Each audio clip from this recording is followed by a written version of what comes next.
Hi friends, ఎలా ఉన్నారు? Welcome to Telugu Geeks. ఈ రోజు మనం జీఎస్టీ గురించి తెలుసుకుందాం.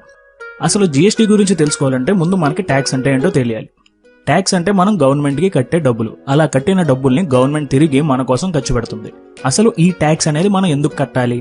ఇప్పుడు మన దేశంలో మనం ఎక్కడికి వెళ్లాలన్నా మనకి రోడ్స్ కావాలి, మనకి హెల్త్ బాగోకపోతే హాస్పిటల్ కావాలి, మన దేశాన్ని వేరే కంట్రీస్ నుంచి కాపాడుకోవడానికి ఆర్మీ కావాలి, ఏమైనా ప్రమాదం జరిగితే వెంటనే రెస్పాండ్ అయ్యే ఫైర్ ఫైటర్స్ కావాలి, తప్పు జరిగితే పోలీసులు కావాలి, న్యాయం కోసం కోర్టులు కావాలి. ఇలా మనం బ్రతకడానికి చాలా గవర్నమెంట్ సేవలు మనకు కావాలి. ఇవన్నీ గవర్నమెంట్ మెయింటైన్ చేయాలంటే గవర్నమెంట్ కి డబ్బులు కావాలి. సో ఆ డబ్బుని మనం ట్యాక్స్ రూపంలో గవర్నమెంట్ కి ఇస్తాం. ఆ డబ్బుతో గవర్నమెంట్ రోడ్లు, hospitals, fire station, police station, army, courts ఇవన్నీ మెయింటైన్ చేస్తుంది. అంటే మనం ఇచ్చే డబ్బు ఇండైరెక్ట్ గా మన కోసమే అని అర్థం. సరే, ట్యాక్స్ అంటే ఏంటో తెలుసుకున్నాం, ట్యాక్స్ ఎందుకు కట్టాలో కూడా తెలుసుకున్నాం. అసలు ట్యాక్స్ ఎన్ని రకాలు? ట్యాక్స్ 2 రకాలు: direct tax, indirect tax. Direct tax అంటే మనం డైరెక్ట్ గా గవర్నమెంట్ కి కట్టే tax. For example income tax, corporate tax, property tax ఇలా అనమాట. డైరెక్ట్ ట్యాక్స్ అనేది ఎంత సంపాదిస్తే అంత ఎక్కువ కట్టాలి. ఇప్పుడు నెలకి 1,00,000 సంపాదించేవాడు కొంచెం ఎక్కువ ట్యాక్స్ కడతాడు, 10,000 సంపాదించేవాడు కొంచెం తక్కువ ట్యాక్స్ కడతాడు. అలాగే ప్రాపర్టీ ఎక్కువ కొనేవాడు ఎక్కువ ట్యాక్స్ కడతాడు, తక్కువ కొనేవాడు తక్కువ ట్యాక్స్ కడతాడు. సో డైరెక్ట్ ట్యాక్స్ అనేది మన సామర్థ్యం మీద ఆధారపడి ఉంటుంది. ఇండైరెక్ట్ ట్యాక్స్ అంటే మనం ఏమైనా వస్తువు కొన్నా, ఏమైనా సర్వీస్ యూజ్ చేసినా కట్టే ట్యాక్స్. ఇది మనం ఒక ఐటమ్ కొన్నప్పుడు దాని మీద వ్యాట్ అని, లేకపోతే మనం ఏమైనా రెస్టారెంట్ లో తిన్నప్పుడు సర్వీస్ ట్యాక్స్ అని కడుతూ ఉంటాం. ఇది డైరెక్ట్ గా గవర్నమెంట్ కి ఇవ్వం, బట్ లాస్ట్ కి ఇది గవర్నమెంట్ కే వెళ్తుంది. ఇండైరెక్ట్ ట్యాక్స్ లో చాలా ట్యాక్స్లు ఉన్నాయి. అందులో కొన్ని ఏంటంటే service tax, VAT, excise duty, additional duty, entertainment tax, sales tax, luxury tax, ఇలా చాలా రకాలు ఉన్నాయి. ఇప్పుడు మన కథలో మెయిన్ హీరో జీఎస్టీ దగ్గరికి వద్దాం. జీఎస్టీ అంటే గూడ్స్ అండ్ సర్వీస్ ట్యాక్స్. అంటే ఏ ట్యాక్స్ అయినా గూడ్స్ అండ్ సర్వీస్ కి రిలేట్ అయి ఉంటే అవన్నీ జీఎస్టీ అండర్ లోకి వస్తాయి. జీఎస్టీ అనేది ఇండైరెక్ట్ ట్యాక్సెస్ మొత్తాన్ని రీప్లేస్ చేస్తుంది. అసలు జీఎస్టీ ఎలా పనిచేస్తుందో తెలియాలంటే మనం ముందు మన ట్యాక్స్ సిస్టమ్ గురించి తెలుసుకోవాలి. మనకి ప్రతి బిజినెస్ లో ఒక మ్యానుఫ్యాక్చరర్, డిస్ట్రిబ్యూటర్, రిటైలర్, కన్స్యూమర్లు ఉంటారు. ఇప్పుడు ప్రస్తుతం గవర్నమెంట్ ట్యాక్స్ 10% అనుకుందాం. మ్యానుఫ్యాక్చరర్ 50 రూపీస్ కి రా మెటీరియల్ తెచ్చుకుని ఇంకో 50 రూపీస్ ఖర్చు పెట్టి ఒక సైకిల్ తయారు చేశాడు అనుకుందాం. అప్పుడు అది డిస్ట్రిబ్యూటర్ కి అమ్మేటప్పుడు 50 + 50 = 100 రేట్ కి 10% ట్యాక్స్ కలిపి, అంటే 100 లో 10% అంటే 10 రూపీస్, టోటల్ 110 అవుతుంది. ఈ 110 కి డిస్ట్రిబ్యూటర్ కి అమ్మేస్తాడు. ఇప్పుడు ఈ సైకిల్ ని తీసుకువెళ్లిన డిస్ట్రిబ్యూటర్ ఇంకో 20 రూపాయల లాభం వేసుకుని దానికి మళ్ళీ 10% ట్యాక్స్ కలిపి 130 + 13 = 143 కి రిటైలర్ కి అమ్మేస్తాడు. అలా రిటైలర్ దగ్గరికి వెళ్లిన సైకిల్ కి మళ్ళీ రిటైలర్ ఇంకో 20 రూపాయల ప్రాఫిట్ మార్జిన్ వేసుకుని దాంట్లో మళ్ళీ 10% ట్యాక్స్ వేసి 163 + 16.3 = 179.3 కి కన్స్యూమర్ కి అమ్మేస్తాడు. ఇది ప్రస్తుతం మన ఇండియాలో జరుగుతున్న ట్యాక్స్ సిస్టమ్. ఇక్కడ మనం చూస్తే ట్యాక్స్ అనేది ప్రతి దశలోనూ యాడ్ అవుతుంది. దీన్నే క్యాస్కేడింగ్ ట్యాక్స్ అంటారు. ఈ క్యాస్కేడింగ్ ట్యాక్స్ వల్ల ప్రతి ఒక్కరూ ప్రతి దశలో ఆల్రెడీ కట్టిన ట్యాక్స్ మీద మళ్ళీ ట్యాక్స్ కడుతున్నారు.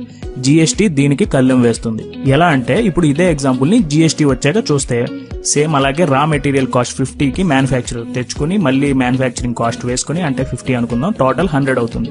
ఇప్పుడు దీంట్లో జీఎస్టీ కూడా 10% అనుకుందాం. కానీ జీఎస్టీ ఓన్లీ అతని మ్యానుఫ్యాక్చరింగ్ కాస్ట్ మీదే పడుతుంది. అప్పుడు 50లో 10% అంటే 5 రూపీస్. సో ఇప్పుడు టోటల్ వాల్యూ వచ్చి 100 + 5 = 105 కి డిస్ట్రిబ్యూటర్ కి అమ్మేస్తాడు. డిస్ట్రిబ్యూటర్ 105 కి సైకిల్ ని కొనుక్కుని 105 + 20 అతని ప్రాఫిట్ మార్జిన్ వేసుకుని 125 కి ఇప్పుడు మళ్ళీ 10% జీఎస్టీ తన ప్రాఫిట్ మార్జిన్ లో పడుతుంది. అంటే 20 రూపీస్ లో 10% అంటే 2 రూపీస్. ఈ ట్యాక్స్ అమౌంట్ ని టోటల్ వేస్తే 127 అవుతుంది. తర్వాత అది రిటైలర్ కొనుక్కుని 127 కి అతను ఇంకో 20 రూపాయలు ప్రాఫిట్ మార్జిన్ వేసుకుని మళ్ళీ 10% ట్యాక్స్ కలిపితే 149 అవుతుంది. 149 రూపీస్ కి కన్స్యూమర్ కి అమ్మేస్తారు. సో ఇప్పుడున్న ట్యాక్స్ సిస్టమ్ లో మనం కొన్న ఐటమ్ 179.3 పడితే జీఎస్టీ వచ్చేగా మనకు పడేది 149. ఇక్కడ జీఎస్టీ లాజిక్ ఏంటంటే ఇప్పుడున్న ట్యాక్స్ సిస్టమ్ లో మనం మ్యానుఫ్యాక్చరర్ ఆల్రెడీ కట్టిన ట్యాక్స్ ని డిస్ట్రిబ్యూటర్ కడుతున్నాడు, డిస్ట్రిబ్యూటర్ ఆల్రెడీ కట్టిన ట్యాక్స్ ని రిటైలర్ కడుతున్నాడు, రిటైలర్ ఆల్రెడీ కట్టిన ట్యాక్స్ ని మళ్ళీ కన్స్యూమర్ కడుతున్నాడు. అలా కాకుండా జీఎస్టీ వస్తే ఆ ట్యాక్స్ అనేది ఎవరికి వారు వేసుకునే ప్రాఫిట్ మార్జిన్ కి ట్యాక్స్ కడితే సరిపోతుంది. ఇక్కడ జీఎస్టీలో 3 రకాలు ఉన్నాయి. ఒకటి సిజిఎస్టీ, ఇంకోటి ఎస్జిఎస్టీ అండ్ ఇంకోటి ఐజిఎస్టీ. సిజిఎస్టీ అనేది మనం డైరెక్ట్ గా సెంట్రల్ గవర్నమెంట్ కి కట్టే ట్యాక్స్. ఎస్జిఎస్టీ అంటే మనం స్టేట్ గవర్నమెంట్ కి కట్టే ట్యాక్స్. ఐజిఎస్టీ అంటే ఇంటిగ్రేటెడ్ జీఎస్టీ. ఒక స్టేట్ నుంచి ఇంకో స్టేట్ కి ఏదైనా ప్రొడక్ట్ మూవ్ అయితే దానికి కట్టే ట్యాక్స్. ఈ ట్యాక్స్ ని ఈ 2 స్టేట్ల మధ్యనే విభజించుకుంటారు. ఇప్పుడు జీఎస్టీ వల్ల అడ్వాంటేజెస్ ఏంటో చూద్దాం. మెయిన్ అడ్వాంటేజ్ ఏంటంటే దాదాపుగా స్టేట్ కి కట్టే ట్యాక్స్లలో 17 ట్యాక్సెస్ ని ఈ జీఎస్టీ రీప్లేస్ చేస్తుంది. దానివల్ల మనం ఇప్పుడు బిల్లులు కట్టేటప్పుడు ఏ ట్యాక్స్లు వేశారని చూడాల్సిన అవసరం లేదు. జీఎస్టీ ఎంత ఉందో తెలుసుకుంటే సరిపోతుంది. మొన్నటిదాకా ట్యాక్స్ ఎక్కువ కాబట్టి తక్కువ మంది పే చేసేవారు. ఇప్పుడు ట్యాక్స్ చాలా తక్కువ కాబట్టి ఎక్కువ మంది ట్యాక్స్ కడతారు. సో దీనివల్ల బ్లాక్ మనీ తగ్గే ఛాన్సెస్ ఉన్నాయి. మన రెవెన్యూ కూడా పెరుగుతుంది. ఇండియా మొత్తం కామన్ మార్కెట్ అవుతుంది. లాజిస్టిక్ రేట్స్ పడిపోతాయి. మన కంట్రీలో బిజినెస్ చేయడానికి వేరే కంట్రీస్ నుంచి వ్యాపారస్తులు వస్తారు. దీనితో మన జీడిపి కూడా గ్రోత్ ఉంటుంది. అండ్ ఇంకొకటి ఏంటంటే alcohol, petroleum products and electricity మీద జీఎస్టీ ఉండదు. అండ్ ఆల్రెడీ గవర్నమెంట్ కొన్ని లిస్ట్ దింపింది. దాంట్లో ఏ ప్రొడక్ట్ పైన ఎంత జీఎస్టీ అనేది వివరంగా ఇచ్చారు. సో చూడాలి ఇది జూలై 1 నుంచి అమలయ్యి ఎన్ని మార్పులు తెస్తుందో. జీఎస్టీ నిజంగా కామన్ మ్యాన్ కి ఉపయోగపడుద్దంటారా లేదా కామెంట్ చేయండి. మీకు ఈ వీడియో నచ్చితే లైక్ బటన్ ని ప్రెస్ చేయండి. జీఎస్టీ గురించి తెలియని వాళ్ళకి వాట్సాప్ అండ్ ఫేస్బుక్ లో ఇది షేర్ చేయండి. ఇలాంటి వీడియోస్ మీరు మిస్ అవ్వకుండా డైలీ చూడాలి అనుకుంటే మా ఛానల్ కి సబ్స్క్రైబ్ చేసుకోండి. Thank you for watching. జై హింద్.